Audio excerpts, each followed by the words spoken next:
Barack Obama and every Democrat out there to know, you do not own black people. We are not slaves. Our chains are gone.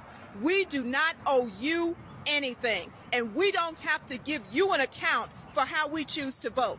Obama is back on the campaign trail and he's making the case against Donald Trump. But before his guest feature in Pennsylvania, Obama made a surprise visit to Kamala Harris's campaign headquarters in Pittsburgh. It was there that he got candid, maybe a little too candid if you are in the vice president's inner circle tonight. He warned that Harris is underperforming him with black voters, and he had a message specifically for black men.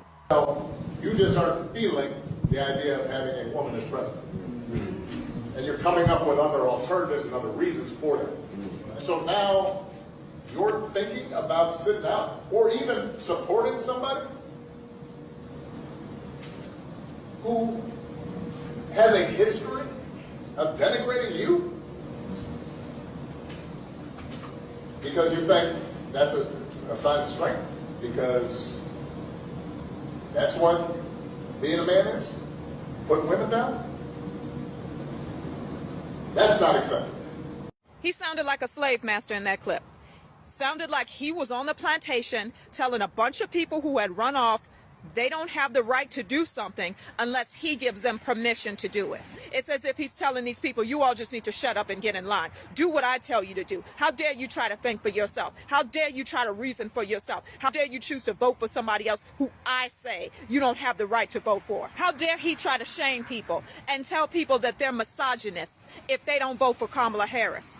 And you say that Donald Trump is the one who's denigrating black people. You are the one, President Obama, who is denigrating these people because you think that they don't have the right to think for themselves. And instead of respecting their right to choose who they want to vote for, you want to shame them into voting for the Democratic candidate because they don't have the right, in your view, to vote for somebody unless you say that they have the right to vote for that person. And I actually saw another creator on this app praising Barack Obama for the stunt he pulled last night, talking about, yeah, he told those black men, he let them know. It is not up to Barack Obama to criticize anybody. It is not up to Barack Obama to try to shame anybody into doing something.